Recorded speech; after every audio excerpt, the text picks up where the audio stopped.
Ya, assalamualaikum warahmatullahi wabarakatuh. Bertemu lagi dengan saya di sini untuk membahas tentang perubahan sosial.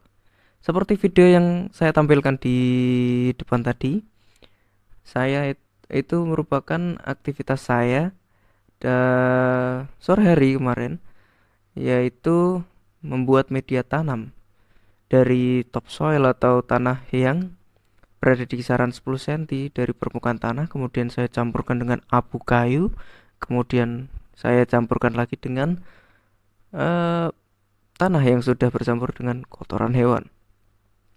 Nah, tapi bukan itu yang akan kita bahas. Namun alat yang saya gunakan untuk menampung media tanam kemarin yaitu angkong. Nah, angkong itu dulunya merupakan transportasi manual yang berbentuk gerobak beroda dua dengan kursi empuk yang digerakkan dengan cara ditarik oleh satu orang.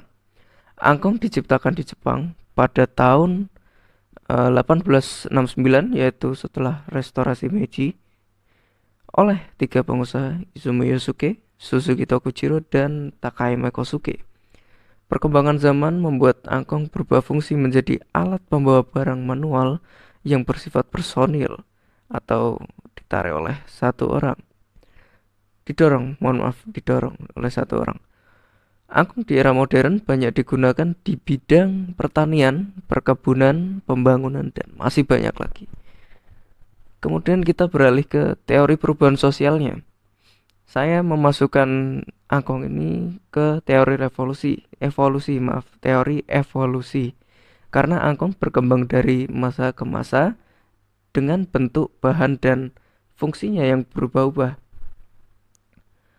Kemudian kita menuju ke bentuk perubahan sosial. Berdasarkan kecepatan berlangsungnya, angkong ini termasuk ke evolusi karena perkembangannya memakan waktu yang cukup lama. Kemudian perubahan sosial berdasarkan ukuran, saya memasukkannya ke perubahan kecil. Mengapa? Karena fungsi atau kegunaan dari angkong ini tidak berpengaruh pada segala bidang. Kemudian perubahan sosial berdasarkan prosesnya, saya masukkan ke perubahan yang direncanakan karena dalam pengembangannya dilakukan oleh suatu pihak dalam menanggulangi fenomena dengan cara melihat fenomena di lingkungan masyarakat. Kemudian perubahan sosial berdasarkan sifat, saya masukkan ke perubahan sosial proses karena dalam perkembangannya fungsi angkong ini menggantikan sesuatu yang dinilai kurang efektif atau sudah tidak efektif dan efisien pada zamannya. Kemudian poin yang terakhir yaitu dampak perubahan sosial.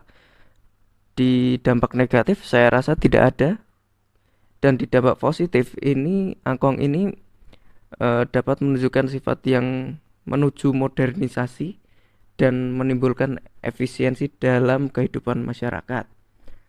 Itu saja dari saya. Kurang lebihnya mohon maaf. Assalamualaikum warahmatullahi wabarakatuh.